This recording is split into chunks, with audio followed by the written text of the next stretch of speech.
everyone, welcome to my channel. Let's talk about skin colors. I mean red, blue, yellow, and of course some white. This is our main skin tones. Believe it or not, I'll show you. This video includes how to get the skin tones for watercolor by just mixing primary colors, and also I will show you how to make this portrait.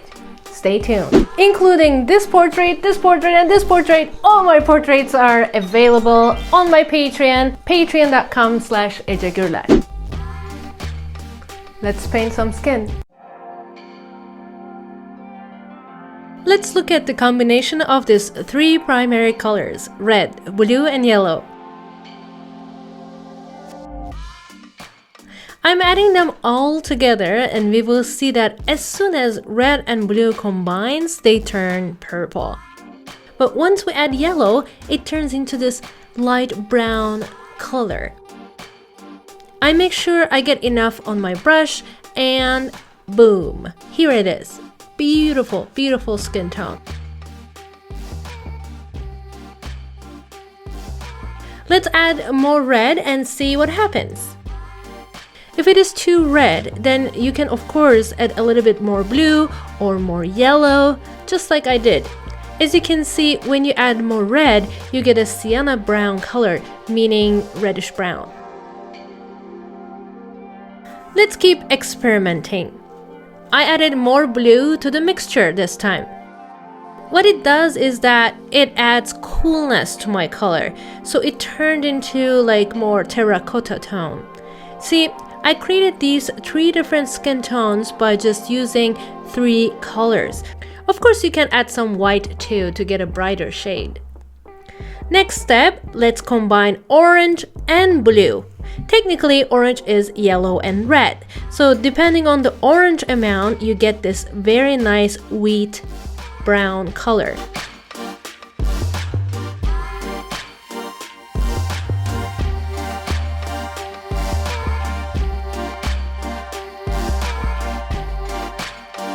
Adding white will also make your skin color lighter.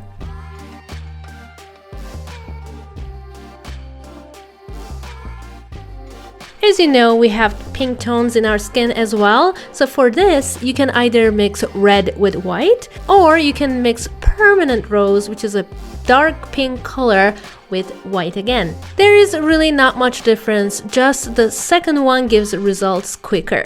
If you add a little bit of yellow to this mixture, you will see that your pink color will turn into peach color, which is another nice skin tone that we have in our paintings.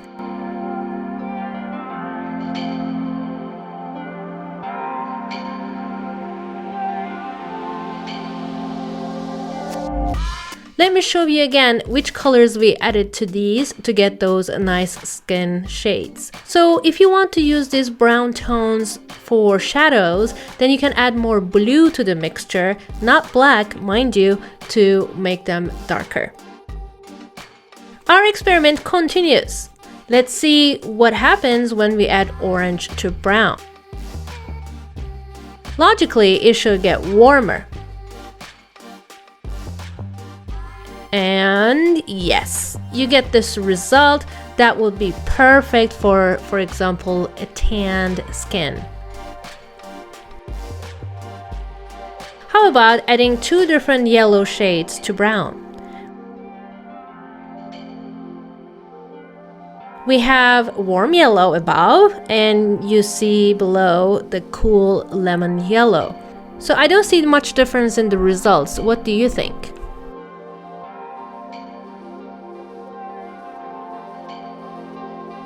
Now finally, let's add red to brown. Depending on the red or brown amount, you can get sienna brown or terracotta shades.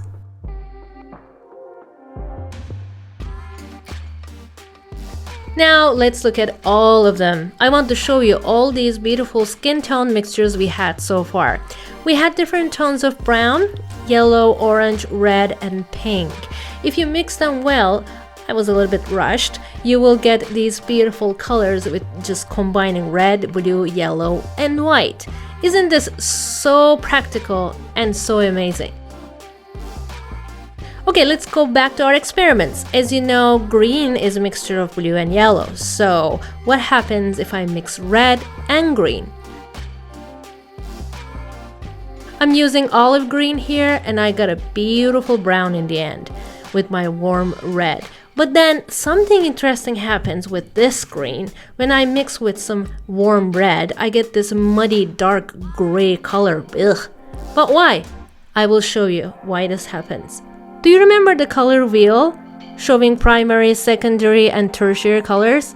The colors across from each other are complementary colors. When they are used side by side in the same painting, they make each other stand out.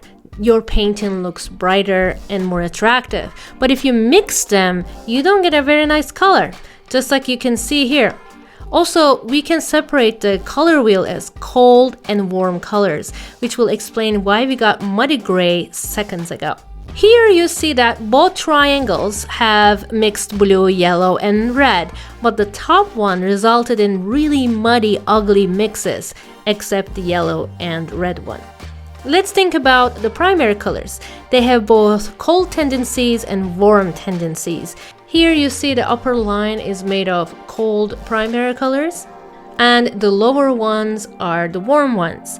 So the cold red, for example, wants to make blue, whereas the warm red wants to make yellow.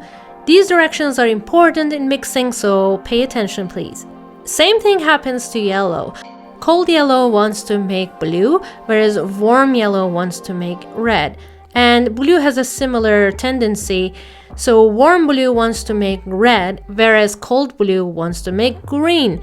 While mixing for the best results, you need to find colors that want to make the same thing in the same direction, in the same coldness or warmness. In our green, if you look closely, you see that cold blue and cold yellow hues, both of which want to make green, but the Windsor red that I use is a warm red and it wants to make yellow. So that's it. They are now on the same page. That's why you get a gray color. They don't agree on making the same color. To test our theory, let's try another green which has warm yellow undertones. Again, with warm red, I mix it and it gives this beautiful brown color.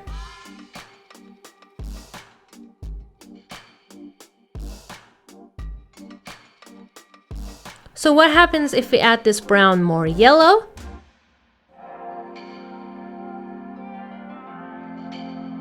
More white? More blue? Or at the bottom, you don't see it, but I added more red. You get all these beautiful different skin tones. Now, possibly there are some other colors in your set that are already there and you don't have to mix them. They are already good to go for skin tones.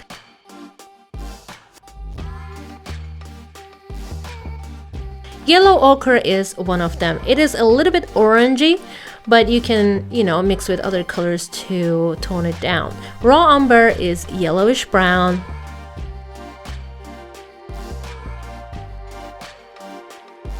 Then you have raw sienna, which has more red undertones. And you have Orlean yellow. It's not a skin color, but it can be added to any other color above to have this yellow undertone in the brown. Now that we know all these, now we can paint one quick portrait and see how we apply this knowledge to practice. And of course, I will give you some more tips. Here you see me, I'm preparing my colors in advance because I'm going to do wet on wet method for the skin. For wet on wet method, we do an application of clean water on the skin first and then we go in with our colors. But we need to act quickly because we shouldn't let the water dry. I added the first layer, and for the second layer what I'm gonna do, I'm gonna let the first layer dry and then again I'm gonna wet with clean water and go in for the second layer. The second layer will include more, I would say, shadows or glazes. But when you are wetting the first layer, you have to be kind of careful because you run the risk of reactivating the first layer paint. And also when you're doing your shadows, you have to keep in mind that once the watercolor paint dries, it's going to tone down at least 2 times. For the details here, you can see that I'm applying wet on dry method with my smallest brush. Here you see that I added more red to brown in order to do the shadows right here under the eye. And also for the hair, I used exact same brown tones that I used for the skin. Except for the darkest part, I mixed black and dark brown. Don't forget, we are not using black by itself in our paintings.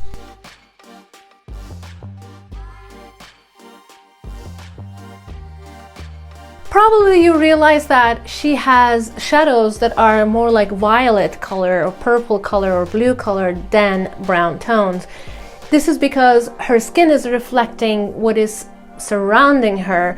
Probably the objects nearby are reflecting that blue color. That's why we chose the background as blue.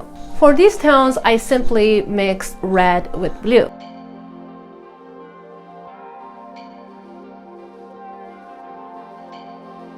I hope you find this watercolor mixing guide helpful. I will see you, as always, next week on Thursday. If you want to continue watching my videos, please click ahead, and I will see you next time. Stay with art and love. Thanks for watching my video. If you like my videos, please don't forget to subscribe. And for my real-time narrated tutorials, visit my Patreon, patreon.com/Ece Gurler. Stay with art and love.